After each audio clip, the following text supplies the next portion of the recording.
सभी को जय श्री महाकाल, हर हर महादेव। तो जी हम निकल चुके हैं अब श्री तुंगनाथ जी और श्री बद्रीनाथ धाम के लिए। रुद्रप्रयाग पहुंचने के बाद चले हम सीधा बद्रीनाथ जी के लिए। आपको मैंने पहले बताया बिराजपुर से निकले थे चीला डैम की तरफ से, और हम थोड़ी बहुत फ़ोटो अपने खींचते हुए फिर हम पहुँचे भाई जी सीधा रुद्रप्रयाग, और रुद्रप्रयाग से हमने केदारनाथ जी के दर्शन के बाद हम सीधा पहुँच चुके तुंगनाथ जी, और उसके बाद हम सीधा गए अपना बद्रीनाथ। ये देखिए बिल्कुल बाबा तुंगनाथ जी का दृश्य है। कम से कम 5 किलोमीटर की चढ़ाई करने के बाद हम ऊपर पहुँचे, और जो एक वहाँ की अनुभूति, और आप भी दर्शन कीजिए बाबा तुंगनाथ जी के। बहुत ही अच्छा मनमोहन दृश्य देखिए आप बाबा तुंगनाथ जी के दरबार से सीधा। और इसी तरह सबसे बड़ी बात, वहाँ पे मौसम में किस टाइम क्या परिवर्तन हो जाए कुछ नहीं पता लगता। तो अब देखिए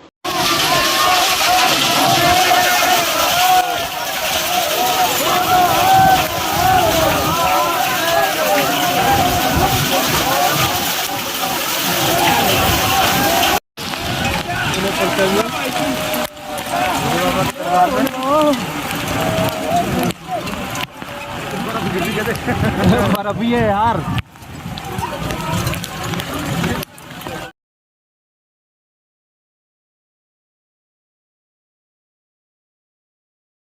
तो इसी तरह मैं आपको दिखा रहा हूँ ऊपर दर्शन करने के उपरांत जो हम चढ़ाई करते हैं वो उसका दृश्य है।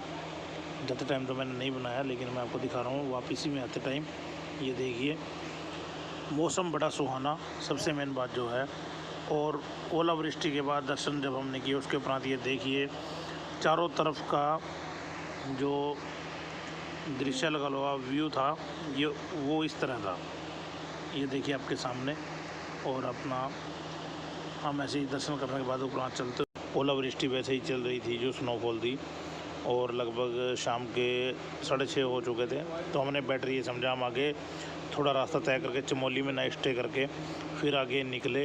हम धीरे धीरे यहाँ से पहुँचे चमोली, और चमोली और जैसा कि आपको मालूम है चमोली में स्टे करने के बाद हम सुबह उठे 5 बजे के आसपास, और फ्रेश वगैरह होने के बाद हम 6 बजे वहाँ से निकल पड़े। और ये सुबह सुबह का व्यू श्री बद्रीनाथ जी धाम के लिए हम निकले, और कोई दिक्कत नहीं थी, रास्ते बिल्कुल क्लीन थे। थोड़ा हम जोशीमठ के बारे में सोच रहे थे भी क्या हो सकता है, लेकिन वहाँ पे भी ऐसी कोई दिक्कत नहीं थी।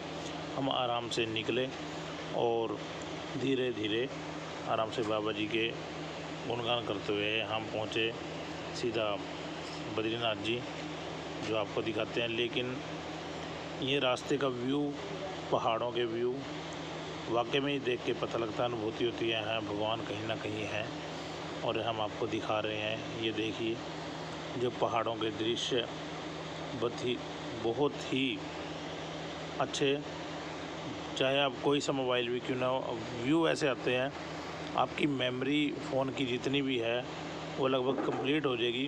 क्योंकि ज़्यादातर हमने देखा है सभी बंदे या जो भी है जाते हैं तो अपना फ़ोटो व्यू क्लिक वगैरह वीडियो सभी बनाते हैं। और ये देखिए बड़े ही अच्छे दृश्य है रोड से, और धीरे धीरे हम आगे बद्रीनाथ जी के लिए बढ़ते हुए। रास्ते में 1-2 बार बारिश हल्की फुल्की हुई, लेकिन इतनी नहीं हुई। रास्ते लगभग क्लियर थे, कोई दिक्कत नहीं, ना ही किसी तरह का जाम था, ना ही हमें कोई तरह ऐसे पहाड़ लैंडस्लाइड वगैरह मिला। और आराम से हम अपने बाबा के धाम की तरफ बढ़ते हुए धीरे धीरे सभी, और मौसम बड़ा सुहाना, लगभग टेम्परेचर बिल्कुल नॉर्मल था, ऐसी कोई दिक्कत नहीं थी भी गर्मी की दिक्कत हो यहाँ पे। तो ऐसी कोई दिक्कत बिल्कुल भी नहीं है। कहीं सोचते हैं पहाड़ों में गर्मी ज़्यादा हो जाए, थोड़ा नीचे रुद्रप्रयाग तक ज़रूर रहती है ये मैं कहता हूँ, लेकिन आगे चमोली से आगे मौसम में बहुत परिवर्तन हो जाता है, तो ऐसी कोई दिक्कत नहीं है। और ये देखिए व्यू वहाँ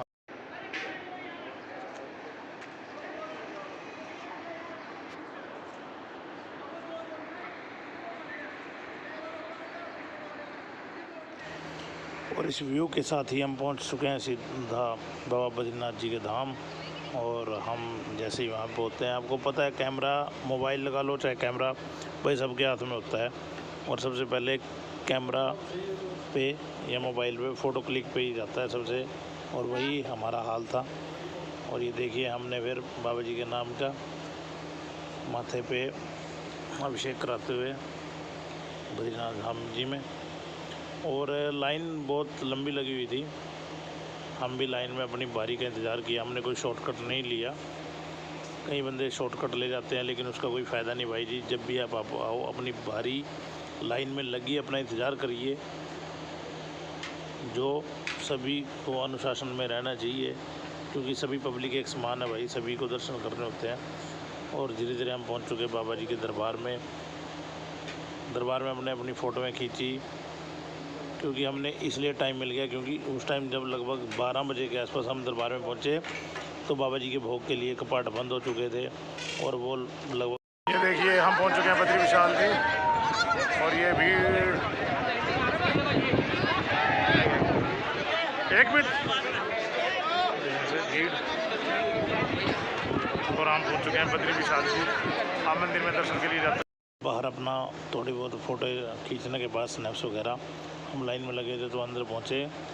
और अभी भी कपाट जो बाबा जी के दरबार के थे वो बंद थे, क्योंकि भोग जो रावल जी हैं, भगत जी हैं, उनको रावल जी बोलते हैं, वो आते हैं भोग लगाते हैं, उसके बाद ही कपाट खुलते हैं दोबारा दर्शन के लिए। मतलब 12 से 12 साढ़े 12 के आसपास हमारे टाइम में तो यही हुआ।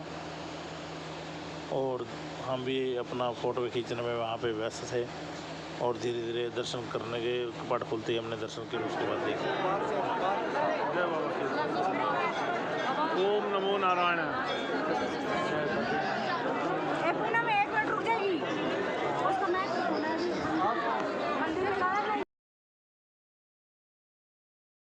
तो बाबा जी को जो भोग लगा हमने वहाँ पे लिया, प्रसाद ग्रहण किया, और उसके बाद बिल्कुल अच्छी तरह वहाँ पे 2-4 मिनट बैठने के बाद मन को शांति सी अनुभव हुई। और फिर बाबा जी को हमने आखिरी नमस्कार किया और फिर चल पड़े वहाँ से अपने घर के लिए। तो इसी तरह सभी को जय बद्री विशाल, जय श्री महाकाल।